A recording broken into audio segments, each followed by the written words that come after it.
আপনাদেরকে আমি বলেছিলাম যে আমার ঘরে রিনোভেশনের কাজ চলছে। তো চলছে এখনও শেষ হয়নি। তো আমার ঘরের এই রিনোভেশনের কাজ যাকে আমি কন্ট্যাক্ট দিয়েছি তার নাম হচ্ছে সৌরভ হাজরা। ওর সাথে আমার এই ঘরের কাজ নিয়ে সর্বসাকুল্যে প্রথমে কিছু কাজ হয়েছে, সব মিলিয়ে 4-5 মাস হয়তো ওর সাথে আমার বাড়িতে আসা যাওয়া বা কাজ বোঝানো বা যাই হোক, এই করতে করতে কখন একটা আন্তরিক সম্পর্ক তৈরি হয়েছে নিজেরাই জানি না, আমাদের পরিবারের সাথে, আমাদের সবার সাথেই। আজকে একটি ঘটনা না বললেই নয়। ও গেছিলো তারাপীঠে, ও নিজের কিছু কর্মচারীদেরকে নিয়ে তারাপীঠে গেছিলো। এই দেখুন, আমার জন্য পুজো দিয়েছে, প্রসাদ নিয়ে এসেছে।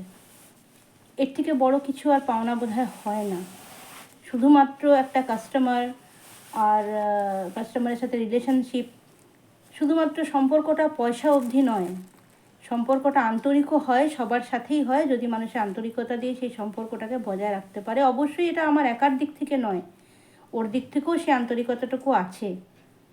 অন্য কিছু কেউ কাউকে দিল বা আলাদা ব্যাপার, কিন্তু পুজো জিনিসটা সম্পূর্ণ আলাদা। এটার মধ্যে যদি আন্তরিকতা কাউরির না থাকে তাহলে সে সেটা করতে পারে না।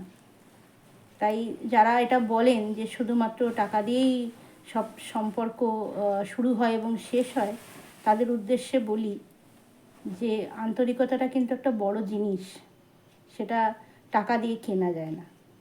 যদি আপনাদের সাথে এমন কোনো ঘটনা হয়ে থাকে তাহলে নিশ্চয়ই আমার সাথে শেয়ার করবেন, আশা করি।